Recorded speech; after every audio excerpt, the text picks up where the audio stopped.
alokasi waktu tanggal pelaksanaan di ATP buat data proses. Lalu kalian simpel, kamu pihak saya sholat, kamu pihak saya sholat. Lagu abot pihak kanggo di pihak kota proses, tapi taruh alokasi waktu tanggal pelaksanaan di ATP. Di ATP itu. Kasih keringanan ini, supaya tidak terlalu banyak administrasi. Kalau menurut ajar RPP boleh di-download tapi disesuaikan dengan keadaan sekolah. Kemudian saya sholat, namun download kanggur. Tapi disesuaikan dengan keadaan siswa kita. Oke, jadi itu Bapak Ibu. Jadi di dalam pelaksanaan MPLS, asesmen, GSS, PPK dan seterusnya mengacu kepada 6 kompetisi pondasi dasar siswa. Pertama apa? Adalah mengenal nilai agama dan budaya, budi pekerti. Itu biasa lah agama. Bisa enggak karena kelas sekek. Kadang saya tahu karena rukun istighfar, tahu baca bismillah, perlu lah. Tahu apa orang itu? Alhamdulillah, bismillah, kawan baca kuhu, iya wah. Wah nudu atau tahu ucap salam wah. Makanya kalau kita di pondok pesantren itu di madrasah, tiap pagi kita melaksanakan 3S. Salam, senyum, sapa. Makanya harus bulan datang. Kalau di rumah kami sebelum jam 7 sudah berdiri di pintu. Begitu anak datang, mama anak itu nyelong kalau salam sudah kembali. Sudah kembali ucapkan salam kemudian kita salam. Atau kita yang memberikan salam kepada anak. Itu tugas setiap bulan lemak dari kanan pribadi. Jadi itu yang kita terapkan dalam rangka kita menerapkan budaya salam senyum sapa itu. Misalkan itu juga kebiasaan anak untuk memberikan doa kepada orang lain. Dia salam tamu balik-baliknya jangan mau lupa salam, gitu. Itu yang kita berikan Bapak Ibu. Kemudian waktu masuk itu tidak boleh anak membawa makanan atau saat sedang makan, jalan pentol, jauh lapis pentol kamu, itu sebelum habiskan di luar.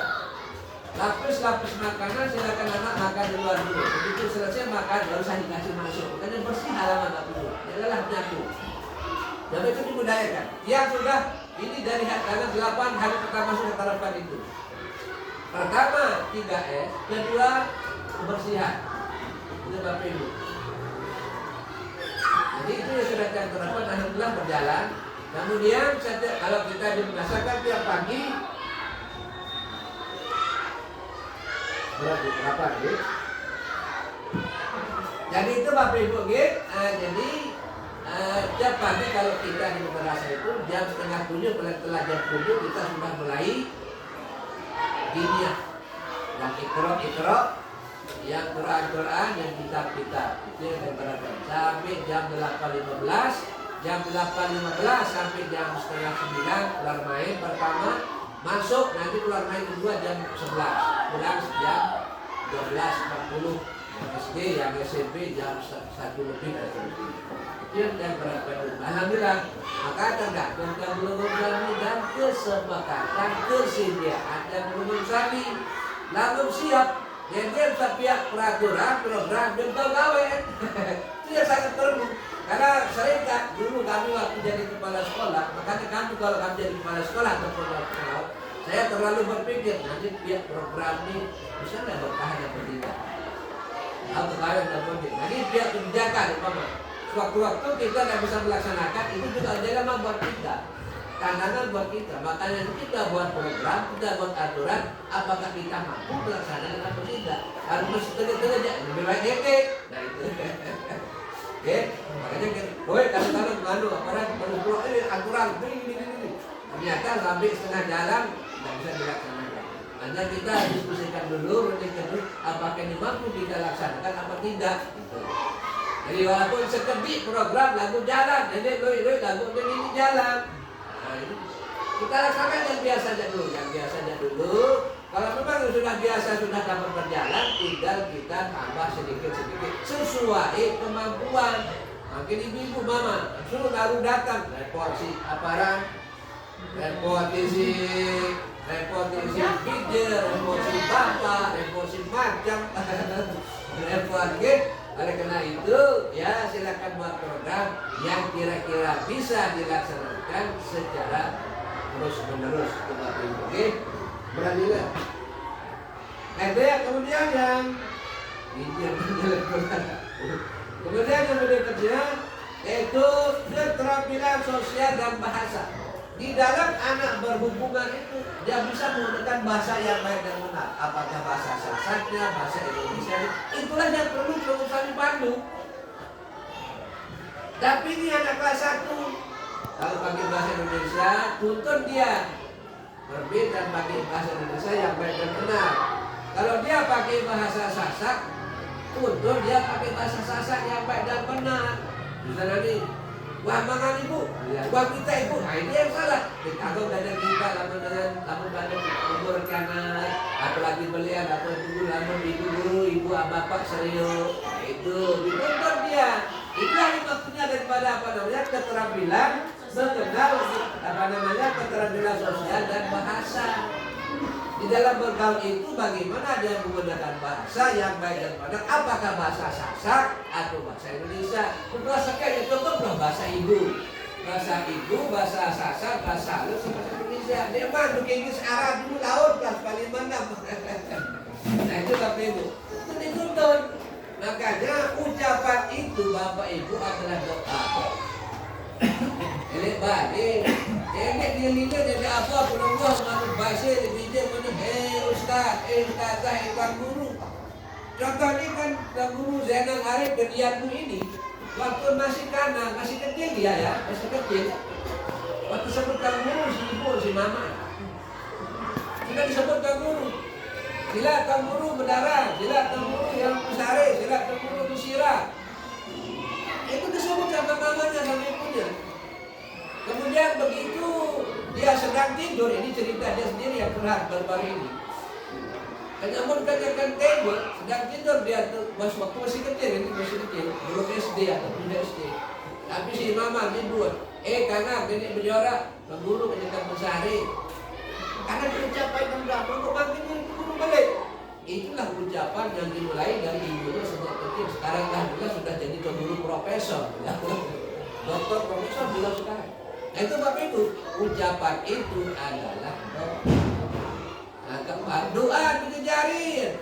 Lamun sini, lamun rangat, lamun gadak ini dijarin, gede isi gawah bisogol. Isi gawah bisogol. Mudah penter, sini lagi doa. Mudah penter, mudah jadi kanak soleha. Yeay, tak macam-macam, kompor macam berbagi dia. Itu tidak boleh Bapak Ibu. Doa jangan dulu Bu, doa sembunyi bija. Dia di mana alaman dah belah-belah doa saya sama lu itu tak boleh Bapak Ibu. Kalau kesel lalu Anda. Jadi itulah yang kedua, keterampilan fondasi yang kedua adalah bagaimana kita menanamkan keterampilan kemampuan sosial dan bahasa. Pertama agama tadi dan mengerti, kedua adalah sosial dan bahasa. Yang berikutnya adalah ketiga, kematangan emosional. Bagaimana dia dengan menjalankan perasaannya, emosinya, mentalnya, keterpikiran emosional. Ajak arahkan mereka supaya mereka bisa berpikir secara lebih positif, lebih terarah. Gitu. Kamu dah tahu lepas salam kanak-kanak, alhamdulillah. Apalagi mari kita ngerawat sekedik. Bagi ngajar doang kelas sekian sudah luar biasa. Bagi ngajar, apalagi nak lepas salam, apalagi mari kita aku niara nina, luar biasa itu. Semakin lamun ke anak kelas sekian tahu sebutaran ibu bapak, semakin kelas 4 mana bercerita. Karena dia kan umurnya, usianya dia masukkan. Itu Bapak Ibu. Jadi kematangan emosionalnya perlu diarahkan pada diri. Yang keempat adalah pemaknaan terhadap belajar yang bermakna. Ada pembelajaran yang positif. Bagaimana anak ini kita akan arahkan supaya inilah maksudnya kita belajar, ini fungsinya, ini manfaatnya dan seterusnya. Kita kasih cara tata waktu belajar, bagaimana adab anak belajar. Kalau jika ibu, ustaznya, guru sudah mengajarkan bagaimana, itu kita jelaskan. Dan bau selalu berdoa, salam berdoa dan sebagainya. Yang berikutnya berikutnya adalah pengembangan keterampilan motorik. Ini perlu apa itu? Bagaimana anak itu dalam berpidato, ngomong itu motoriknya, dipantau mimiknya, namun saja sini berbisa dengan sini. Namun kemudian kelalik senang, berbisa dengan senang. Namun kemudian sedih, berbeda itu motorik, gerak motoriknya di sini. Oke. Kemudian berikutnya adalah bagaimana yang keenam adalah kematangan kognitif. Jadi yang maksud di sini adalah bagaimana kematangan anak dalam segi literasi numerasinya. Bisa tidak anak itu membaca secara lisan kalau memang dia belum bisa membaca buku? Ya, membaca secara lisan artinya menyampaikan, bercerita, itu termasuk literasi itu. Menceritakan dirinya, apa hobinya, apa kesenangannya, apa dia anak yang keberapa, termasuk itu. Jadi dari segi kognitifnya, baik pengetahuan bahasa, matematika maupun yang lain-lain. Nah, itu. Kemudian yang terakhir, yaitu sudah kanan ya, kognitif sudah, habis sudah. Nah itu Bapak Ibu, yang keenam kompetensi fondasi dasar ini terangkum dalam 3 aspek yang dikemukakan oleh tokoh pendidikan kita, yaitu kognitif, afektif, psikomotorik. Sebenarnya saat ini berkembang sinadem dalam modul ini. Jadi kognitifnya bagaimana pengetahuannya, terutama literasi, numerasi dan sebagainya. Bagaimana afeknya, bagaimana sikapnya, attitude-nya itu bagaimana, orangnya bagaimana, agamanya bagaimana, sosialnya bagaimana, masuk di sini di yang aspek kedua ini. Baru yang ketiga adalah keterampilannya, skillnya bagaimana, berbeda keterampilan dan gerak motoriknya bagaimana. Nah itu bagaimana gayanya anak ini ngomong, itu sudah masuk di keterampilan.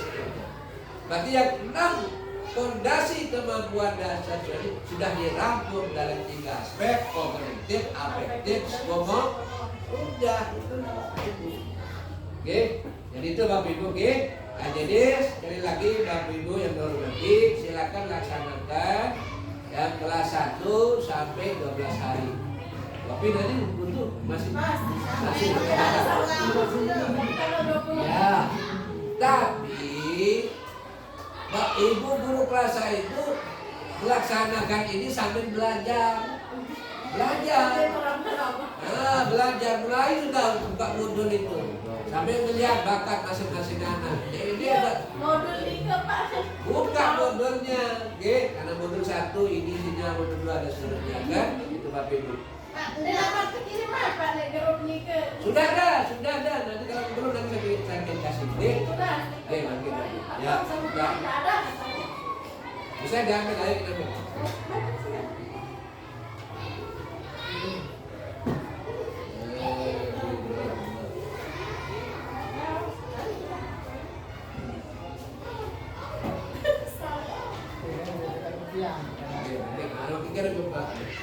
Kirim ke Bapak Kepala saja. Nanti Bapak Kepala yang kirim.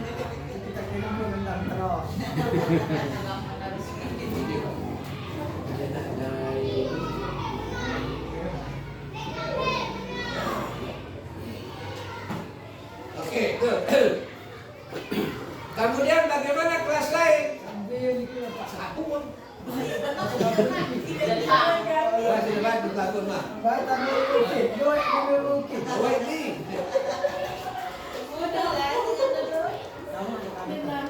Jika ini. Ini sudah semua 1, 2, 3, aku bisa. Ya. Ah itu Bapak, itu kelas 1 dulu. Bagaimana kelas lain? Sama. Beres 3 hari. Dikala hari atau program MOS atau MPLS itu adalah guru kelas 2. Guru kelas 2 sampai guru kelas 6 melaksanakan asesmen diagnostik.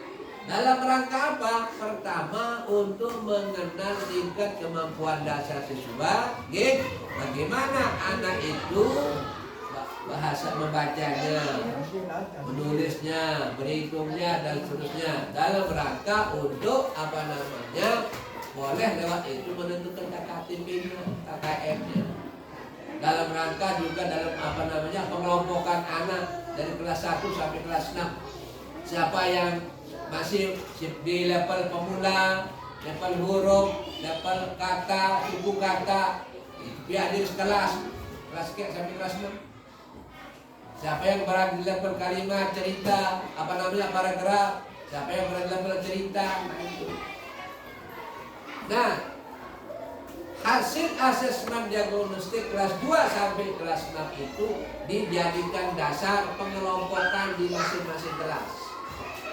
Misalnya nih, siapa yang kelas 6? Pak Guru ya kelas 6.